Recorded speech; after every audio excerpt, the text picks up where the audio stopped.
बहुत शुक्रिया फैसल साहब आपका वक्त देने के लिए। बड़ी क्लियर मैसेजेस हमें मिले हैं इस प्रेस कॉन्फ्रेंस से कि जो अवाम है उसको फौज से लड़ाने की हम बिल्कुल भी इजाज़त नहीं दे सकते। क्या कहेंगे आप इस पे? बता दिया था कि बैरून मुल्क अंदरूनी मुल्क पाकिस्तान के दुश्मन, उसकी फौज, उसकी अफवाज, उसके शहीद, उसके सिपह सलार के दुश्मन के लिए रियासत जवाब देगी। रियासत ने ठोक बजा के जवाब दे दी है।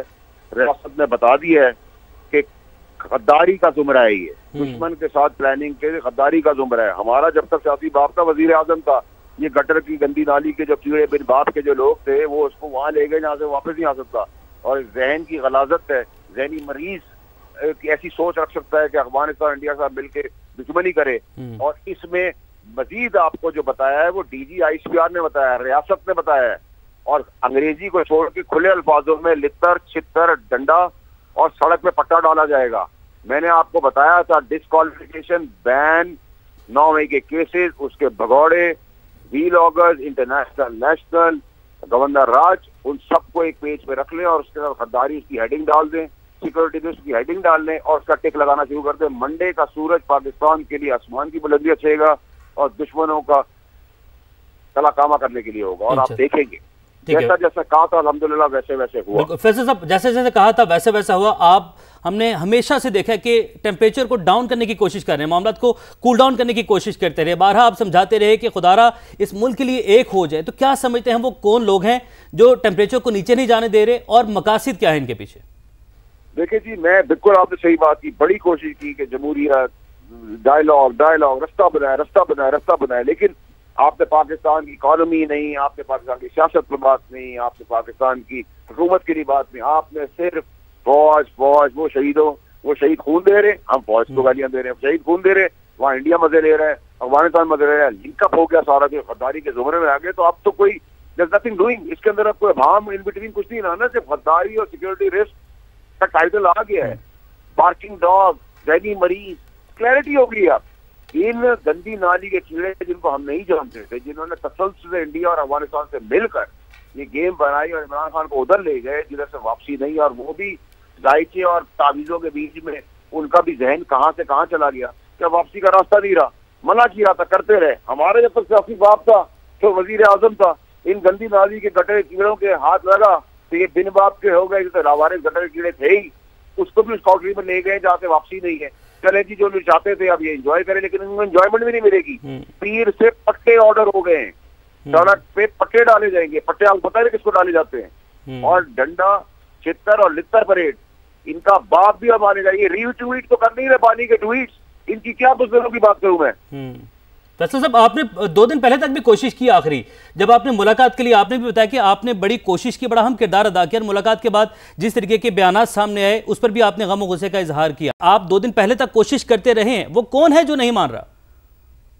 ये सारे गंदी नाली गटर गिरे, इनकी शक्लें तो हम जानते ही नहीं थे। ये मैं तो इनको पार्टी के अंदर कभी अपने मुंह भी नहीं लगाया। देखे ना, आपको मैं बड़ी क्लैरिटी से बता रहा हूँ, ये मंसूबे के तहत सब कुछ चुका है। वो जायचा और तावीजा बचा लेना, मौका आगे बचा के नहीं रहा, वो जिन बूथ आगे बचा के नहीं रहे। अब मत मारी गई थी ना, अकल से अंधे थे, कान से बहरे थे, क्या कह सकते हैं। बदनसीबी थी, उस जगह चले गए जो दुश्मन ने भी काम नहीं किया था। ट्रेटर, गद्दारी, प्लीज अंडरस्टैंड कि कितना बड़ा चीज है और ये रियासत कह रही है, एंड दे मीन इट। और पीर साहब देखेंगे, वाटर साहब, ये आप कह रहे हैं कि पीर से आप देखेंगे कि बहुत सारी चीजें होंगी, क्या क्या होने जा रहा है? क्योंकि इससे पहले काफी लीनियंसी भी शो की गई कि शरपसंदी ना फैलाई जाए, लेकिन बाज नहीं आए। तो अब DG ISPR ने भी बड़ा क्लियर से स्टांस रखा है इस पर, क्या क्या होने जा रहा है? बराबर भी नहीं होगा। जो लिस्ट मैंने आपको दी थी उस लिस्ट पर नजर रखे, 1 इंच भी अब इधर उधर टॉलरेंस नहीं होगी, 1 इंच भी नहीं।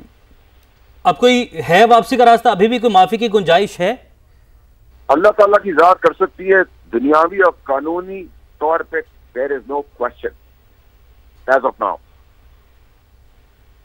ठीक है। वाटर साहब, साथ रहेगा अहमद सईद मिन्हाज साहब हमारे साथ मौजूद है, उनकी जानिब बढ़ते हैं। अहमद सईद मिन्हाज साहब, बहुत शुक्रिया आपने हमें ज्वाइन किया। फैसल वावडा साहब भी आप लोगों ने जो है वो गुफ्तगू मुलाहिजा की। एक तो उन्होंने इशारा दे दिया, बता दिया, इशारा नहीं बल्कि वाज़ेह अल्फाज में बता दिया कि अब ये जो पीर का दिन आने जा रहा है, एक नया जो है वो दिन होगा पाकिस्तान के लिए, और ये तमाम अफराद जो है अब बड़े सख्त शिकंजे में आने जा रहे हैं। इस प्रेस कॉन्फ्रेंस के ऊपर क्या कमेंट करेंगे, और जो फैसल वावडा साहब बता रहे हैं उस पर आप क्या कहेंगे?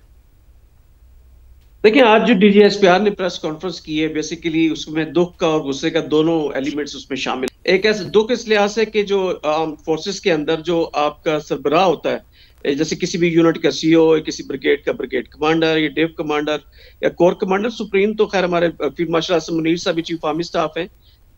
इनको लेकर ये ऐसी अपॉइंटमेंट्स हैं कि जिसको लेकर ट्रुप्स और ऑफिसर्स जो हैं वो बहुत दुखी होते हैं, या उसको बहुत ज्यादा उनको जो है मोहब्बत, वो बिल्कुल इज लाइक अ फादर। तो लिहाजा उनके मुतालिक इस तरह की बातचीत की जाना है। स्पेशली आपने देखा कि 10 मई के बाद जब ऑपरेशन बुनियाद मरसूस में एक न्यू नॉर्मल जनरेट किया गया रिस्पांस का, उसके बाद ये आग और ये जो नफरत की आग फैलाई जा रही थी, इसमें मजीद शिद्दत लाई जा रही थी। उसके साथ साथ जो एक वैक्यूम सा क्रिएट हुआ, या उनको जो इज्जत मिली आर्म फोर्सेस को स्पेशली और लीडरशिप को हमारी, तो उसको जो डाइल्यूट करने की कोशिश की गई और ऐसे नैरेटिव्स बनाए गए कि जिसके जरिए कोई इस तरह का एक गुमान पैदा करने की कोशिश की गई कि पाकिस्तान के आर्म फोर्सेस और उसकी अवाम जो है उनके दरमियान कोई दरार पैदा हो चुकी है, या कोई डिफरेंसेस इस कदर हो चुके हैं कि आप कोई नॉन कैनेटिक या for that matter fifth generation warfare का सहारा लेते हुए प्रोपेगेंडा और मिस इन्फॉर्मेशन डिस इन्फॉर्मेशन के जरिए आप शायद टेररिज्म को टूल के तौर पर इस्तेमाल करते हुए पाकिस्तानी कौम को मायूसी की तरफ धकेल सकते हैं।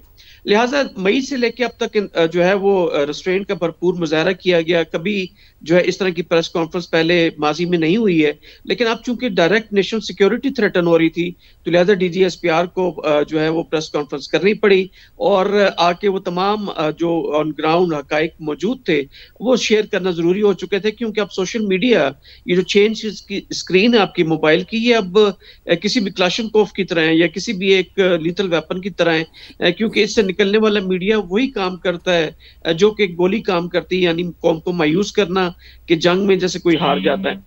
तो लिहाजा इन तमाम चीजों को सामने रखते हुए डीजीएसपीआर की आज की जो प्रेस कॉन्फ्रेंस, जहां तक फैसल वार्डन साहब कह रहे हैं कि इसके अंदर खासे जो है वो सख्त किस्म की अब एक्शन लिए जाएंगे, तो डीजीएसपीआर ने भी कहा कि इसमें भी शायद क्या से राई जो है वो अब मजीद शायद ना करना चाहें, क्योंकि अब फेडरल गवर्नमेंट के कोर्ट में बॉल है कि वो अपने नेशनल सिक्योरिटी के जो सबसे अहम इदारा है आर्म फोर्सेस का, उसकी इज्जत की बहाली के लिए या फॉर दैट मैटर उसकी इज्जत को बरकरार रखने के लिए, और दुश्मन को जो है वो अपने इरादों में कामयाब ना होने के मौका फराहम करने के लिए वो किसी भी किस्म की ऑप्शन की तरफ जा सकते हैं जिसमें पाबंदी एक चीज हो सकती है।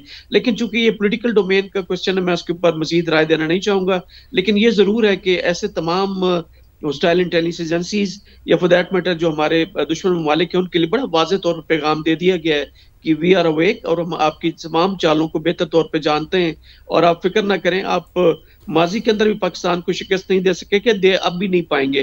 तो लिहाजा एक किस्म का वाज़ेह पैगाम दिया गया पीटीआई बिल्कुल के एक वाज़ेह और पैगाम दिया लीडरशिप गया को भी। है।